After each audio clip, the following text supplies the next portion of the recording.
चुलत भावाचा चुलत बहिणीवर बलात्कार, विष पाजून केले ठार, 5 महिन्यांची गरोदर। वासनेने वकवकलेल्या नराधमांना नात्याचे भान राहत नाही।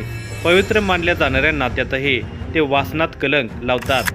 बाहेरच नाही तर अगदी पवित्र नात्यातील महिलांवर वाईट नजर टाकतात। काही वेळा बळजबरीने त्यांच्यावर अत्याचारही करतात। बाय अब्रूच्या भीतीने तोंड बंद ठेवते, याचाच गैरफायदा ते घेत राहतात। तिच्या अब्रूशी, भावनाशी व शरीराशी खेळत राहतात। तिने विरोध केला किंवा तिने या प्रकारची वाच्यता करण्याची तयारी केली तर तिच्या जीवावरही उठतात। आपले पाप लपवण्यासाठी एका निष्पाप जीवाची हत्या करण्यासही ते मागे पुढे पाहत नाहीत। पण पापाचा घडा कधी ना कधी भरतोच आणि केल्या कर्माचे फळ नशिबी आल्याशिवाय राहत नाही। अशीच एक घटना सांगली जिल्ह्यातील एका नराधमाला पोलिसांनी गजाआड केली, कारण त्याने आपल्या चुलत बहिणीवरच अत्याचार केला। तिला धमकावून वारंवार शरीर संबंध ठेवले। ती गर्भवती झाली तेव्हा त्याने तिचा निर्गुण खून केला। या दुर्दैवी घटनेचा हा वृत्तांत आहे। सांगली जिल्ह्यातील कवठे महाकाळ तालुक्यात मोरगाव या गावामध्ये हनुमंत रामचंद्र शिर्के हा 29 वर्षाचा तरुण राहतो। तरुण वय साहजिकच त्याला तरुण स्त्रियांबद्दल आकर्षण असणे स्वाभाविकच आहे, पण आपण कोणत्या स्त्रीकडे त्या नजरेने पाहायला हवे याचे भान मात्र त्याला नव्हते। त्याची नजर भावकीतीलच अश्विनी शिवाजी शिर्के या 21 वर्षाच्या तरुणीवर पडली। तिच्याशी गोड बोलत त्याने तिला आपल्या जाळ्यात ओढले। बहीण भावाचे नाते बाजूला ठेवून हे दोघे एकमेकांच्या प्रेमात पडले। खरे तर शारीरिक आकर्षणच हा या प्रेमाचा भाग होता। साहजिकच त्यांनी नातेसंबंधाची चाट ठेवली नाही, पण हनुमंत शिर्के हा वासनेने वकवकलेला। त्यासाठी नात्याला काळेमा फासत त्याने आपल्या चुलत बहिणीलाच प्रेमाच्या जाळ्यात ओढले होते।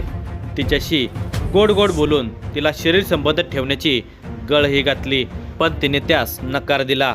तिच्या नकाराकडे दुर्लक्ष करून बळजबरीने त्याने तिच्याशी शरीर संबंध ठेवले। त्याने केलेला हा अत्याचार तिला अजिबात आवडला नाही, मात्र तिचा नाईलाज झाला होता। पहिली चूक माफ असे म्हणत ती गप्प बसली, पण तिच्या या गप्प राहण्यानेच हनुमंतला फावले।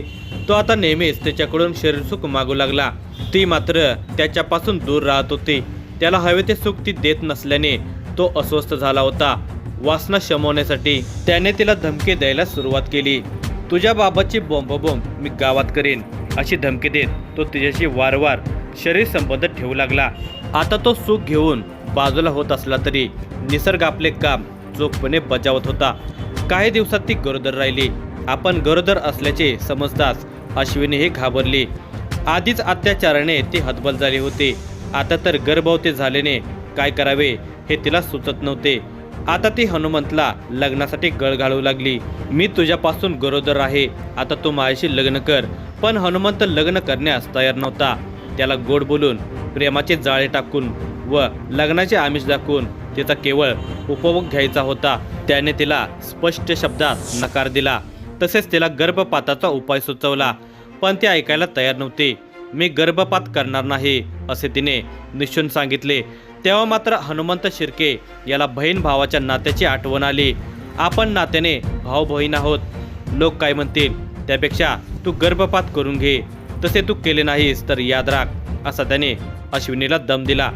आपल्याशी बळजबरी करत धमकी देऊन शरीर संबंध ठेवले आणि आता गरोदर राहिल्यानंतर नाते संबंध सांगून गर्भपात करायला सांगतो म्हटल्यावर अश्विनीला राग आला। तिनेही ठरवले की याच्या धमकीला भीक घालायची नाही। तिनेही त्याला निक्षून सांगितले की आता मीच तुझी बोंबाबोंब करून तू गावात कसा राहतोच हेच मी बघते। अश्विनीचा हा रुद्रावतार पाहून हनुमंत बिथरला। अश्विनीला मनवण्याचा त्याने प्रयत्न केला, पण ती दाद देत नव्हती। अश्विनी ऐकत नाही म्हटल्यावर हनुमंत शिर्के याने मनोमन एक प्लॅन आखला। बुधवार दिनांक 23 ऑक्टोबर 2024 रोजी दुपारी तो अश्विनीला घेऊन आपली मारुती सुझुकी कारमधून MH10 DV 1127 बाळासो संतू माळी याच्या शेतात गेला। तिच्याशी गोड बोलत तिला मिठीत घेतले। हे बघ अश्विनी, तू गर्भपात करून घे, माझ्याकडून पुन्हा अशी चूक होणार नाही असे म्हणत तो भावनाविवश झाला। तीही डोळ्यात अश्रू आणून त्याचे बोलणे ऐकू लागली।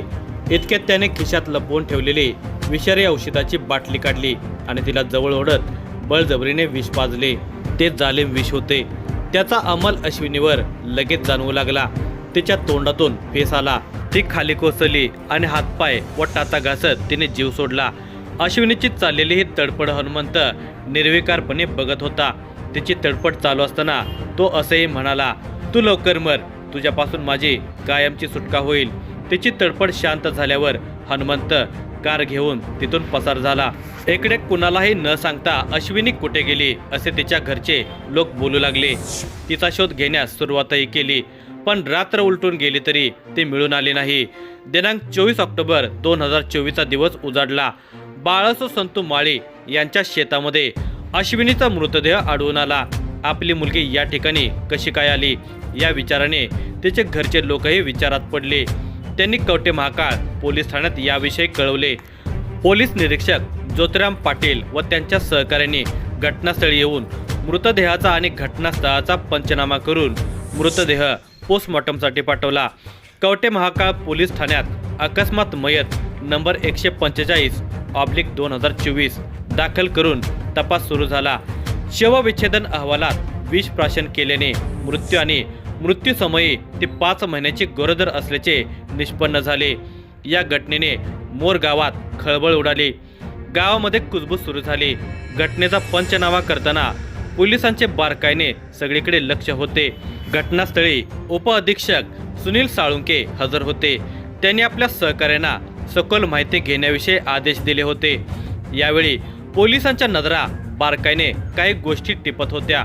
घटनास्थळी हनुमंत शिर्के याची धावपळ नजरेत भरत होते. उपअधीक्षक सुनील साळुंके यांच्या नजरेतून ते सुटले नाही. त्यांनी हनुमंत शिर्के याची माहिती घेण्याचे आदेश दिले. त्यानुसार पोलीस निरीक्षक ज्योतिराम पाटील यांनी हनुमंत शिर्के याची माहिती घेतली. त्यातून जे सत्य बाहेर आले ते धक्कादायक होते.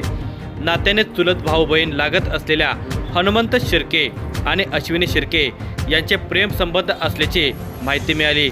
पोलिसांनी हनुमंत शिर्के याला पोलीस ठाण्यात बोलावले. सुरुवातीला तो आपण या गावचे नाहीच अशी भूमिका घेत होता, पण पोलिसांच्या हिसक्यामुळे त्याने आपले काळे कर्तृत्व सांगितले. अश्विनीवर जोर जबरदस्ती करून तिच्याशी शरीर संबंध ठेवले.